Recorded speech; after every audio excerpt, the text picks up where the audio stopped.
welcome to this month's background building video. So, I discovered this technique. I've not seen anybody else do it before, which I'm kind of calling Glitter Kiss Ink Blending Resist, where I stamped with Glitter Kiss using a stamping platform, so you do it multiple times to build up the glitter, make sure you've got a nice impression. Then I let it dry and then I ink blended over it, and because this has got a clear like suspension, it doesn't matter that it's not glittered all over the image, the suspension still made the image complete, and when you ink blended over it, it's like an embossed resist, but without the hassle of embossing. So I thought I'd try it again for a video. Hopefully it'll work. This is the magazine freebie from issue 167 of Simply Cards and Papercraft. I'm not in this magazine, but I really love this freebie. It's so cool with the deer die. I'm not sure who designed it, but it's gorgeous. I really like it. So I think I'm going to use this one and this one to create my background. I'm going to use my Holtz stamping platform. I love this. I have the Misty too, but I really do love the tonic one. I think it's better, but it feels so much more sturdier than the Misty.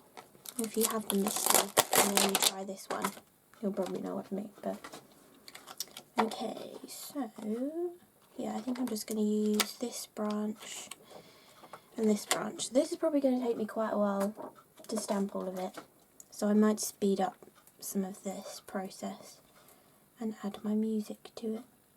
But here we go. This is how I like to do it. So I'm going to pick it up with that. I'm on the right side. Okay. So you want to take your Glitter Kiss. Oh, and I do recommend washing your sponges. I did wash this one after I finished using it, because it really does get crusty with the glitter, and it works so much better if you washed it. Obviously wait until you've finished all your projects and stuff and sort of wash it before you put it away. Make sure it's really dry as well before you do put it away. But you want to like scoop some of it onto the sponge, but then you want to wipe it onto the side of the jar, so you've just got a sort of layer on the sponge, because you're basically making this into a glitter ink pad really. So I've got that on there, and I'm just going to pounce it onto the stamp. Can you see that? No, you can't. I'm just pouncing it onto the stamp. It doesn't matter if it gets on the door because it comes off really easily. And then you just want to stamp it down. You can't see anything. Can you see it? Can you see it? There, you can like just about see that. Right, I'll zoom back out. And then I'll stamp it again, obviously because you're using the stamping platform, you can get it in exactly the same place. So you want to just load this up again. So you want to stamp it quite a few times. I'd say maybe 4 times, probably 4 times. I'll do it one more as well. Okay, so if I zoom back in again now, you can see that better, I think, because you've built up the layers, you see? See, that doesn't look like it's a totally complete image, but later when it's dry, it doesn't take long to dry anyway, but when we've done the whole background and it's dry, that will properly look like the image. Well, I hope it will again, unless it was just a fluke last time, but yeah, so I'm going to speed up the rest of this. Whoa, wrong way. I'm going to speed up the rest of this and add some music to it, of how I'm building up the background. Okay, see you again soon.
finished stamping all that. I reckon it took me about 7 minutes or something, and I decided not to go quite to the bottom just because I know when I die cut this that I'll only need about that much.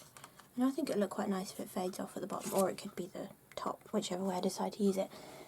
But in this video I'm only going to show you how I'm making the background, but hopefully I will finish the card, and it might even be my Simply Cards and Papercraft 167 video on my CRaFTi PoTeNTiAl channel, so all sped up obviously without the talking.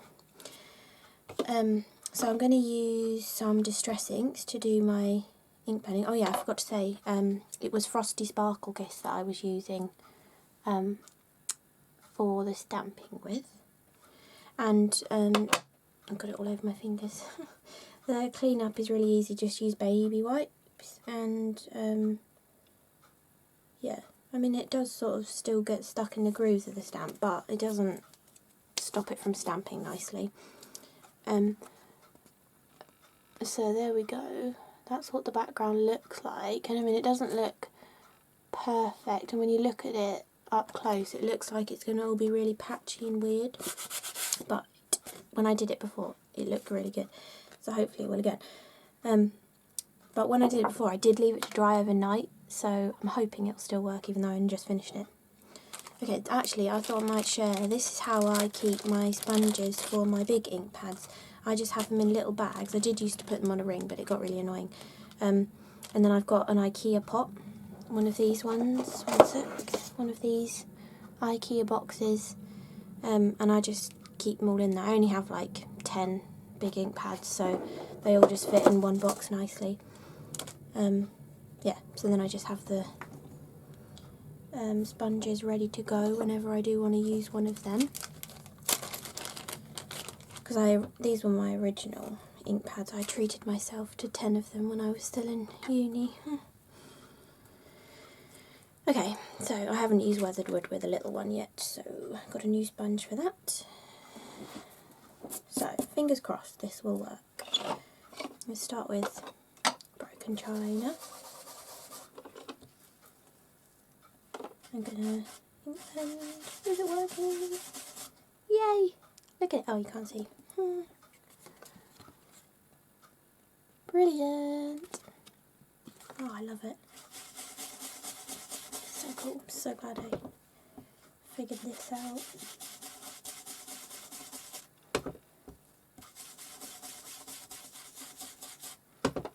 I'm getting glitter on my ink pad, but never mind. Oh, that looks so cool. I love it.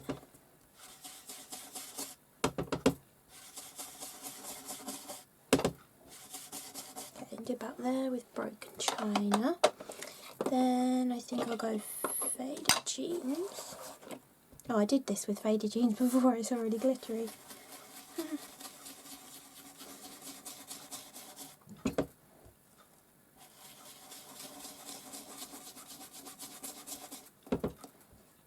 Oh, that looks so cool. Oh, I love it. Right, and then I'm going to go weathered wood for the last bit. I've not used this with this, so hopefully it won't go splodgy.